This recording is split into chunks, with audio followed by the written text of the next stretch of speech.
আসসালামু আলাইকুম ওয়া রাহমাতুল্লাহি ওয়া বারাকাতুহু। বিসমিল্লাহির রহমানির রহিম। প্রিয় ভিউয়ার্স, আপনারা যে জিনিসটা দেখছেন এটা বেগুন আমরা সবাই চিনি এবং তরকারিতে খাই, কিন্তু উপকারিতা হয়তো আমরা অনেকে জানি না, তাই আপনাদেরকে জানিয়ে দেওয়ার জন্য আমি ছোট্ট একটি ভিডিও আপনাদের সামনে উপস্থাপন করলাম। ধৈর্য সহকারে সবাই শুনবেন এবং দেখবেন, এবং আমার ভিডিওটি, আমার চ্যানেলটি সবাই সাবস্ক্রাইব করে দিবেন, শেয়ার করে দিবেন, লাইক করবেন। আপনাদের সবাইকে ধন্যবাদ।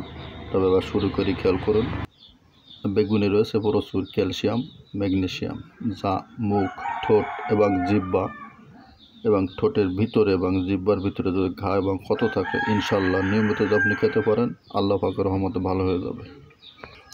যাদের সবসময়ের জন্য পায়খানা কষা থাকে, তাকে পায়খানা স্বাভাবিক করে এবং তরল করে এবং ভালো অবস্থানে রাখে। ক্ষতিও করেন, উপকারও হবেন ইনশাআল্লাহ।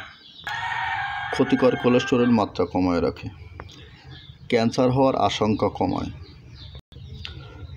রক্ত জমাট বাধা দেয়, যে রক্ত আপনার শরীরে বা আমার শরীরে জমাট বেঁধে যাবে, তা ইনশাল্লাহ বাঁধতে দেবে না যদি আপনি নিয়মিত বেগুন খেতে পারি। এত ক্ষমতা আল্লাহ পাক এর ভিতরে দিয়েছেন, প্রচুর শক্তিশালী কিন্তু এই বেগুনটা।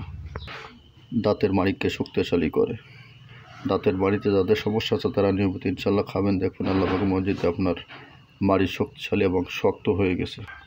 অনেকে আছেন দৃষ্টিশক্তি খুবই খারাপ, চোখে ঝাপসা দেখেন, বেগুন তরকারিটা বেশি করে খান, ইনশাল্লাহ দেখবেন যে আপনার চোখ আস্তে আস্তে ঠিক হয়ে গেছে। 2 দিন খালেন, খাওয়ার পরে বললেন যে খাইছি মেলা, কিন্তু কোনো কাজ হয়নি। 2-4 দিনে ভাই কাজ হয় না, অ্যান্টিবায়োটিকের মতন খেতে হবে। নিয়ম মাফিক খান, দেখবেন যে আল্লাহ পাকের রহমতে আপনি প্রত্যেকদিন দূরে খান অথবা রাত্রে খান, যে সময় খান ইনশাল্লাহ খান। খাইলে বুঝতে পারবেন যে আল্লাহ পাকের ভিতরে কী ক্ষমতা দিয়েছেন। না খাইলে কিন্তু আপনি বুঝতে পারবেন না। খান না যেহেতু বুঝতে পারবেন না, খাবেন ইনশাল্লাহ বুঝতে পারবেন। মুখে দাঁতের মাড়িকে শক্তিশালী করে, এবং পায়রিয়া যদি থেকে থাকে দাঁতে, অনেকে দাঁত মাজতে পারেন না, খোঁচা দিলে রক্ত পড়বে না। নিয়মিত খান ইনশাল্লাহ, দেখবেন আল্লাহর উপর ভরসা রাখুন, দেখবেন যে আপনার নিয়মিত খাইলে। অনেকে বলেন যে বেগুন খায় না, অ্যালার্জির জন্য বেগুন খায় না। আর ভাই, অ্যালার্জি যদি বেগুনে থাকতো তা বাজারে এত দাম থাকতো নাকি? কত বাজারে সস্তা বিক্রি হতো, অনেকে কিনতো না। বাজারে তো বেগুন উঠলে থাকে না, তাই অত চিন্তা করবেন না। চিন্তা না করে আল্লাহর উপরে ভরসা করে খান, দেখবেন যে কটা রোগের কথা বললাম এর থেকে অনেক গুণ আছে এই বেগুনের ভিতরে আল্লাহ পাক দিয়েছেন।